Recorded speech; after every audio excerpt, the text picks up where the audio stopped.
Hello everyone, আসসালামু আলাইকুম। কী অবস্থা সবার? আবার একটা নতুন ভিডিও নিয়ে চলে আসলাম। তো এই তো রান্নাবান্নার জন্য সব আয়োজন করছি আর কি। ফুলকপির রান্না করব, তার জন্য ফুলকপি কেটে নিয়েছি। আলু দিব, একটু আলু দিয়ে ফুলকপি রান্না করলে খুব ভালো লাগে। শীতের সিজনে কিন্তু মজার মজার অনেক সবজি খাওয়া যায়। আগে একদম সবজি খেতে চাইতাম না, এখন আমার সবজি ছাড়া একদমই চলেই না। তো যাই হোক, এই তো আলু কেটে নিচ্ছি ফুলকপির সাথে, কেটে এটাকে রান্না করব। তো এই তো এখন একটা বেগুন কেটে নিব, বেগুনকেও একটু গোল গোল পিস করে ভাজি করে নিব।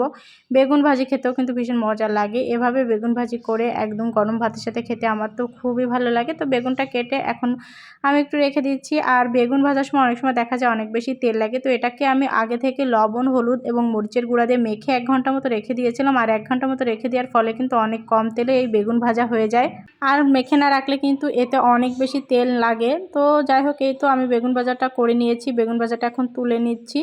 এভাবে বেগুন ভেজে ভর্তা করলেও অনেক বেশি মজা লাগে। তো যাই হোক, এখন মাছ ভেজে নিব ফুলকপি দিয়ে। আজকে মিনার কাপ মাছ দিয়ে রান্না করব। আর একটু বেশি করে মাছ ভেজে নিচ্ছি, যেন কালকে আর মাছ আলাদা করে ভাজতে না হয়।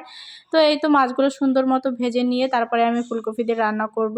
আমি বেশিরভাগ মাছ ভেজেই রান্না করি, মাছ কষিয়ে তেমন রান্না করা হয় না বললেই চলে। তো এই তো একঘেয়েমি জীবন হয়ে গেছে, রান্নাবান্না খাওয়া ছাড়া কোনো কাজ নাই। আর মাছগুলো ভেজে এখন আমি তুলে নিচ্ছি। একটু লেগে লেগে গিয়েছিল, জানি না কেন। আগে এটাতে বেগুন ভেজেছিলাম, তো হয়তো এই জন্য লেগে গিয়েছে।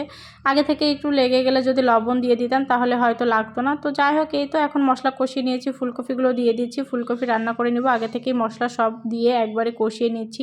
ফুলকপিগুলো একটু বড় বড় সাইজ করে কেটে নিয়েছিলাম। এখন মশলার সাথে এই ফুলকপি ভালোভাবে মিশিয়ে একটু কিছুক্ষণ কষিয়ে রান্না করব। এই সিজনে আমার ফুলকপি ঘরে আসা শুরু করেছে, মানে প্রতিদিন আসতেই থাকবে, কারণ আমার সাহেব আবার ফুলকপি অনেক বেশি পছন্দ করে। এখন থেকে রেগুলার দেখা যাবে যে ফুলকপি নিয়ে আসে আমাকে।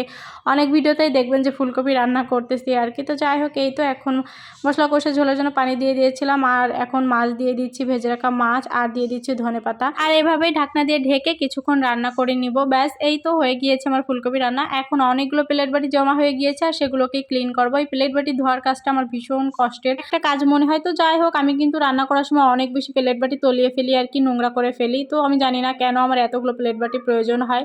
তো যাই হোক, এই তো প্লেট বাটি ধুয়ে নিচ্ছি। আর আজকের ভিডিও এই পর্যন্ত। সবাই অনেক বেশি ভালো থাকবেন। আজকের মতো বিদায় নিচ্ছি। আল্লাহ হাফেজ।